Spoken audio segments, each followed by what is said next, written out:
Alright guys, just a short video to kind of walk you through how the class is set up and how the best to succeed.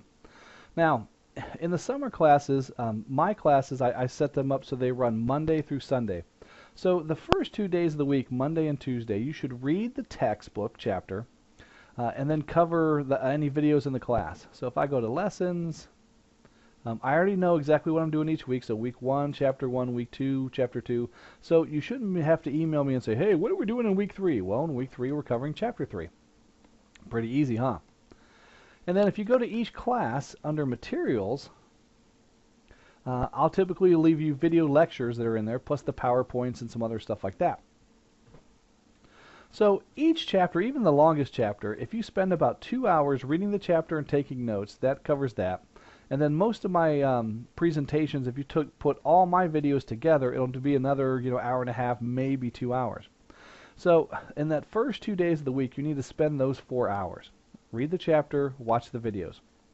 And then on Wednesday, you'll go to assignments, and you'll do the homework and the quiz. Now, these homework assignments are not due. They're not worth any points. You don't have to do them. But they will help you. Like if I click on one, they'll help you to better understand the material and get more practice. How do I make 5 times y in code? If I have code that says f equals g and g equals h and I equals f, and then I have this c out, what am I going to see on the screen? And then what does this do? What value is assigned to f? Things like that. So even though at the bottom it'll tell you that this is due, these are not due. It's just to help you to understand the material. Remember, if you're in this class, you're either trying to be a computer science major and get into coding, or you're in the video game design and you want to code games. But basically, you want to code. That's going to be your job. How can you do your job and be a good coder if you don't practice this stuff? Remember, just like driving. When we first get our driver's licenses, we're not all set. We need road time. So that's what this is. It gives you time to develop your skills. But again, it is not due. And then there's a quiz. Now, the only thing that's due each week, there are 3 things you have to do each week. There's a quiz for each chapter, and that's due by Sunday at 11. There's a lab, and that's due by Sunday at 11. And then you need to post at least 1 time in the discussion forum. So that's all you have to do each week. Now, depending on your skill level, your lab is going to take you the most time. So if by Wednesday you got the homework and the quiz done, then you've got Thursday, Friday, Saturday, Sunday to do the lab. Don't wait for the last minute to do the lab. On Sundays, that's kind of like my family day. I typically check the class sometime in the afternoon after lunch, and then I'm done. And I don't go back and check it again. So if you wait till Sunday evening and then you have a problem, I'm not going to be there to help you. You're praying that one of the other students is there to help you because you're kind of on your own. And I don't take any excuses for Sundays. Oh, well, my internet went out on Sunday. Well, sorry that you waited till the very last minute. Remember, in the real world, excuses end up affecting your pay, maybe get you fired. You're expected to do certain things. You're expected to show up. You're expected to get your work done. You're expected to get your work done on time.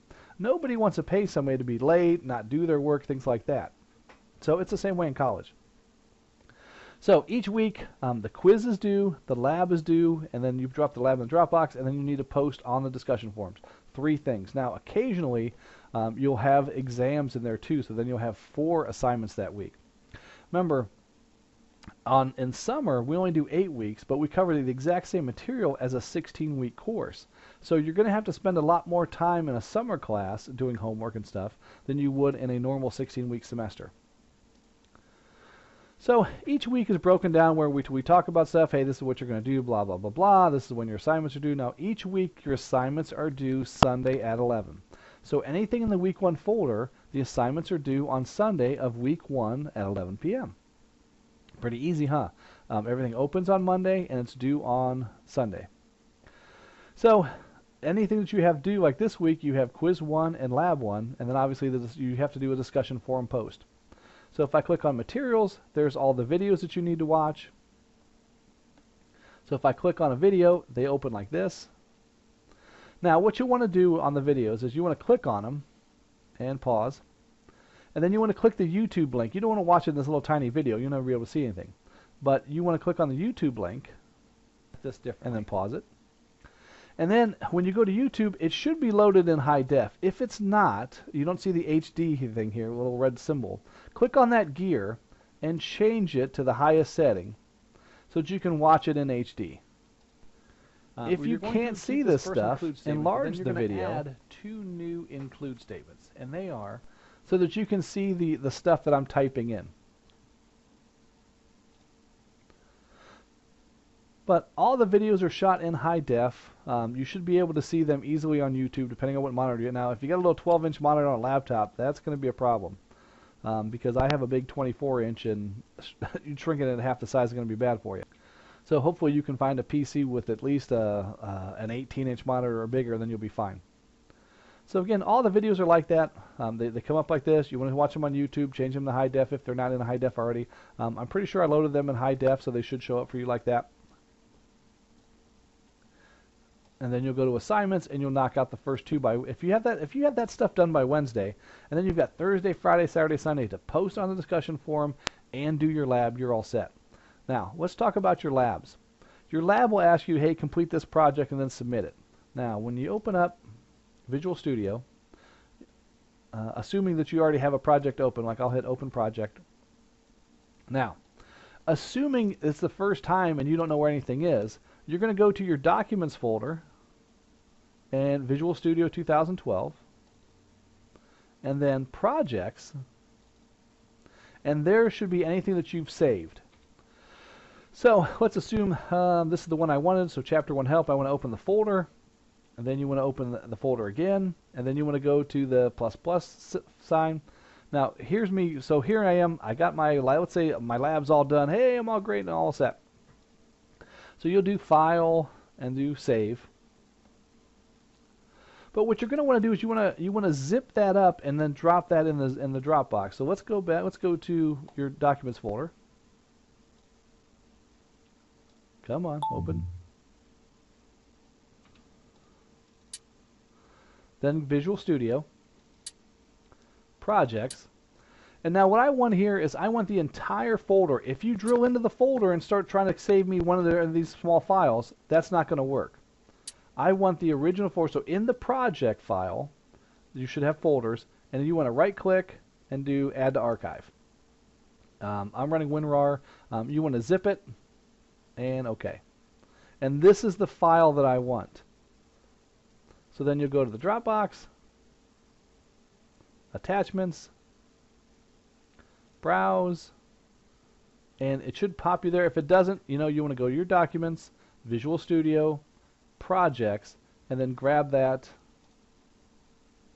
Then you have to hit Upload. So you work from the top down. So we already did Browse. Now we're going to do File Upload.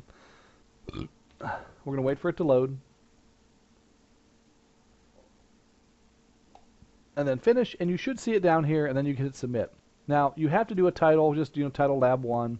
Remember, when you submit through Angel, you're logged into Angel, so it shows me who submitted the assignment. So you don't necessarily have to put your name anywhere. You don't have to do a message, but it does require you to do a title, and then hit Submit, and you're all set. If you have questions, make sure you ask them in the discussion forum. Remember, each week, 1 post in the discussion forum at a minimum. Either ask a question, answer a question, or if you know something that I didn't show you guys in the videos, like an easier way to do something or a different way that makes it look neater in code, bring that up in the discussion forums too. Trust me, I don't have a huge background in coding. My background actually is in networking. And I know there's going to be a lot of you students that have more coding experience than I do. So I'm more than happy and appreciative to hear your comments and stuff like that. Now, if you want to tell me what a crappy typer and speller I am, I already know. You don't have to go there. But if you've got some stuff, or hey, there's a cool website that I go to, has a lot of examples, things that, post that stuff. At the end, the discussion forum is 10% of your grade. And if you're on the line and you are very helpful in the discussion forum and very active, I'm more than willing to give you the next grade up. All right, so that's about it. Again, each week is built like that. You get a course overview where we talk about the week, what assignments are due that week. All the materials are going to be here in the material folder. and all your assignments are going to be here. Remember, one post on the discussion forum, one quiz, one lab each week at a minimum, and then 2 or 3 times, I think 3 times throughout the course, you're going to have exams. You have 2 exams and a final exam. So be ready for those weeks. It helps if you can kind of get ahead. Like this first week, the chapter doesn't take very long. The videos are kind of short. The 2 lecture videos total less than an hour. And then there's some coding stuff. You should be able to have to do all the chapter 1 stuff and read chapter 2 before the start of week 2. And that would get you a good leg up on things. So you do it how you want to do it. If you follow along with this, like we discussed in the video, you should do very fine in the course. I typically don't have people fail courses unless they don't show up or they put 0 effort into it. I mean, I had a guy that didn't buy any of his textbooks for his classes, and they wondered why he failed. He's like, well, it's not fair. Well, you get the idea. So I digress. Hopefully you guys will do well. Remember, if you have any questions, use the discussion forums, and don't wait till Sunday to do your labs. Oh, I don't have a lot of sympathy for late people for Sunday stuff. So you should do fine. Hopefully you will, and we'll see you on the forums.